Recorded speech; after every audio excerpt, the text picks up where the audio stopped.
Benvidos a Corto Director. Hoxe continuamos con 007 e introducímonos no grande Roger Moore, que pasa a ser un Bond moito máis gracioso, con chistes incluídos, moito máis físico e que, digamos, se vai adaptando un pouco ás películas que están de moda no momento. A primeira película é Vive e deixa morrer, de 1973, un blaxploitation que ten a James Bond polo medio. O opening musical é dos que máis me gusta, de feito hai un momento no que xoga coa composición e pon unha actriz negra con lume detrás e parece un misto e, sí, a verdad é un pouquiño racista, pero de composición bien. A secuencia con Bond comeza como se fose unha comedia sitcom onde está con un axente dunha anterior misión a que están buscando os seus xefes, chega o xefe de Bond, M, timbra e dicelle, bueno, teño unha misión para ti, patatín patatán, mentres esconden a moza no armario e xogan a que non está. Dalle un reloxo imán porque cu non está e dicelle, mira, cu deuche isto, un reloxo imán. E cando marcha o jefe, baixalle o vestido usando o reloxo. Sí, esa é a escena inicial. Mais para adiante vemos que tamén é un reloxo radial, o cal é moi peligroso, moi conveniente para escapar dos malos que te ataron solo con un pouquiño de corda, pero moi peligroso porque o levas no brazo, podeste cortar. Unha frase que se escoita é un taxista negro que lle di: por $20 amigos son capaz de cenar co Ku Klux Klan. Temos secuencia de chegada ao aeropuerto, entrar nun coche que lle poñen e que os malos disparan un dardo ao conductor, non a Bond, ao conductor, e o conductor espétase. E Bond sobrevive, porque o de dispararlle a Bond non o temos claro nunca. Nesta película creo que é a única vez que o interrompen cando vai a dicir o de Bond, James Bond, e un dos personaxes negros mira para ele e dille: os nomes son para as lápidas. Outro axente que ven a axudalo dille: te ha delatado tu color de la piel. Hai unha escena na que o malo abandona a Bond nun criadeiro de cocodrilos para que o coman e ele escapa pisando os cocodrilos como se foran pedras nun río. Sí, este é o tipo de humor do que vos falaba. O malo desta película ten dúas personalidades diferentes e usa unha careta tipo Misión Imposible para cambiar de persona, en plan, en realidad son outra persona. E o malo matou como se fora un globo, sí, o tipo hincha e estoupa. Non me pidades que vos lo explique.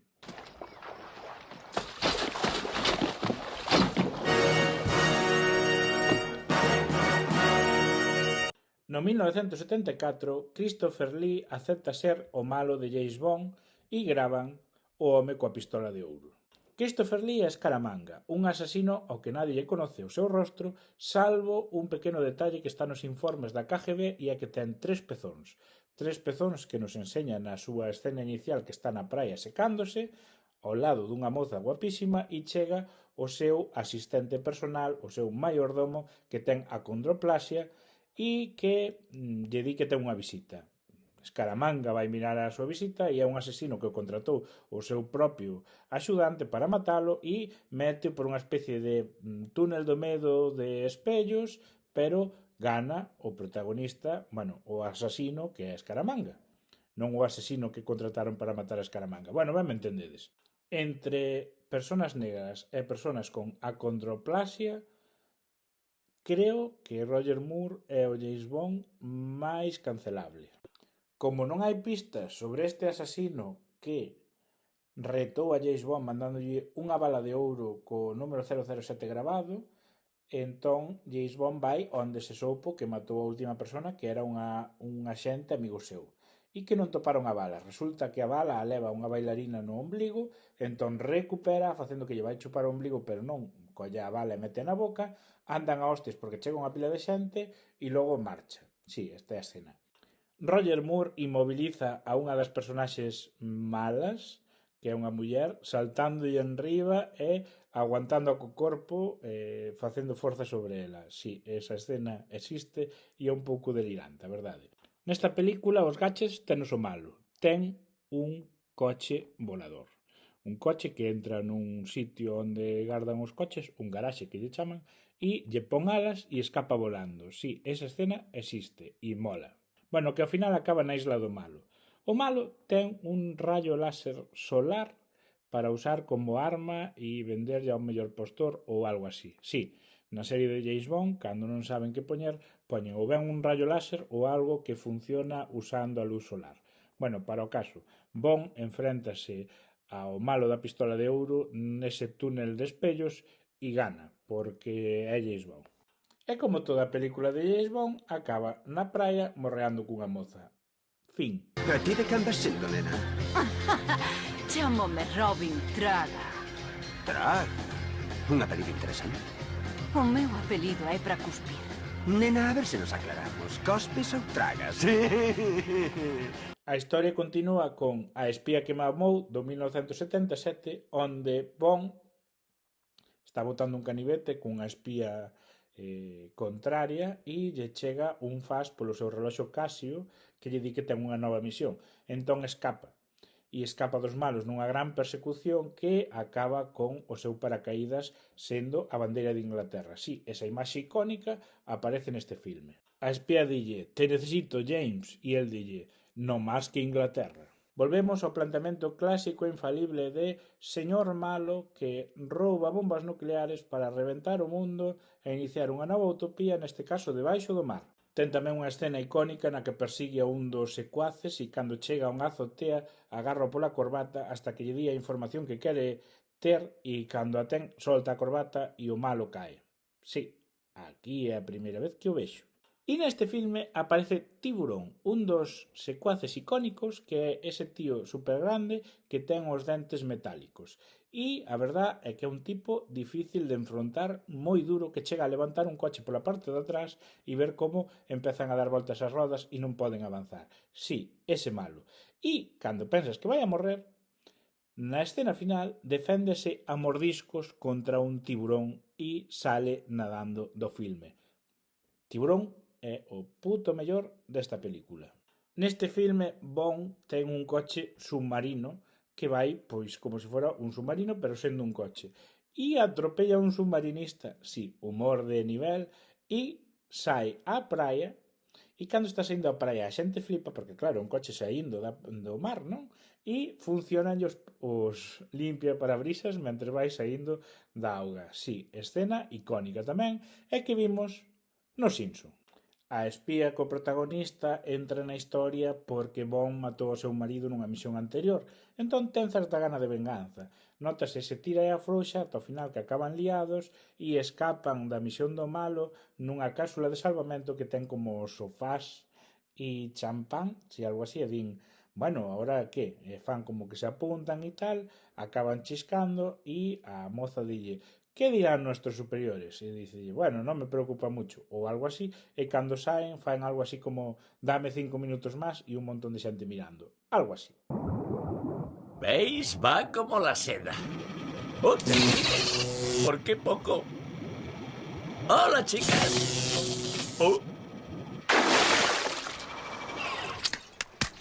Parece que el agua salada le va bien. No 1977 Star Wars petou no cine. Entón, James Bond sentiuse celoso e no 1979 chega Moonraker, onde James Bond vai ao espacio. E a norma xeral do cine cando unha saga vai ao espacio xa non ten máis que ofrecer, menos James Bond, que nos ofrece algo altamente parodiable.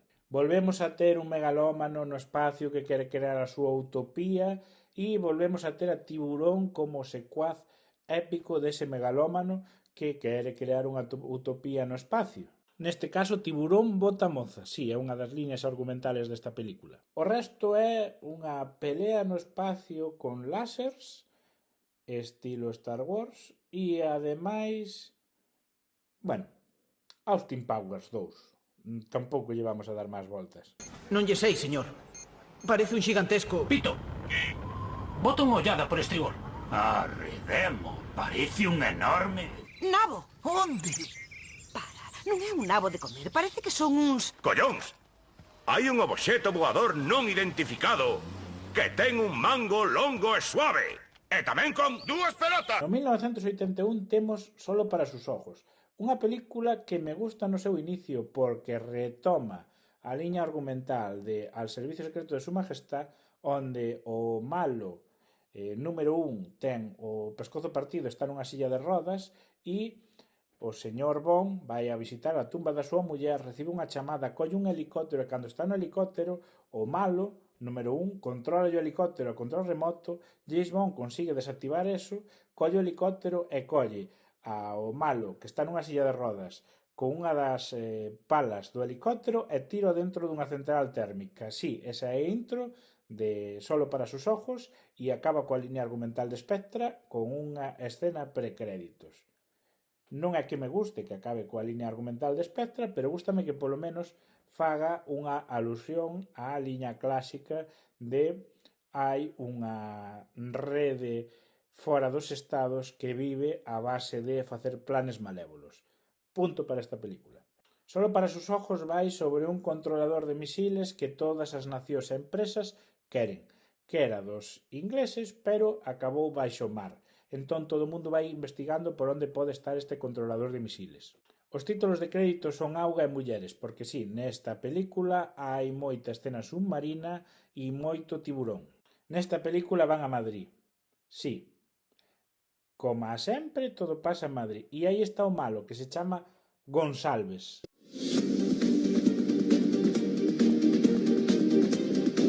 O filme non ten máis volta. Ao final descubren onde está o chip controlador de misiles e Bond e a moza Bond deciden que o van a tirar por un despenadoiro. Sí, e acaba así, tirando o chip controlador de misiles por un despenadoiro abaixo.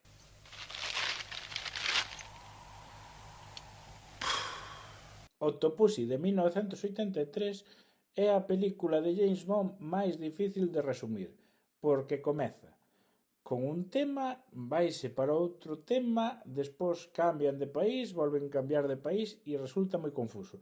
Así que ide tomando nota. Octopussy comeza con militares que fuman puros mentres ven carreiras de cabalos. James Bond anda por ali, investiga algo de avións e escápase captura nos malos mentres investiga cousas de avións.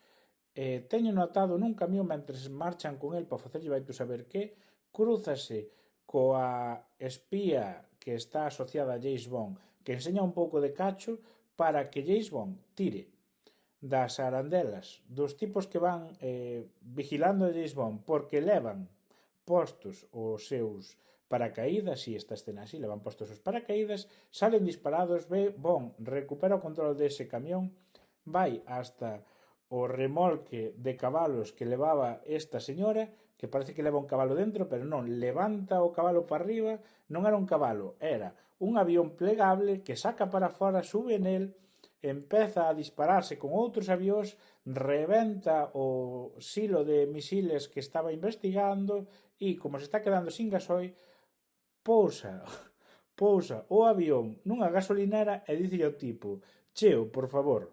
Sí, esa é a escena. Despois dos títulos de crédito vemos un tipo vestido de payaso coa cara maquillada e con un globo que rouba algo e é disparado por os comunistas que están vigilando, vai reptando medio morto á casa do embaixador inglés e leva consigo un huevo de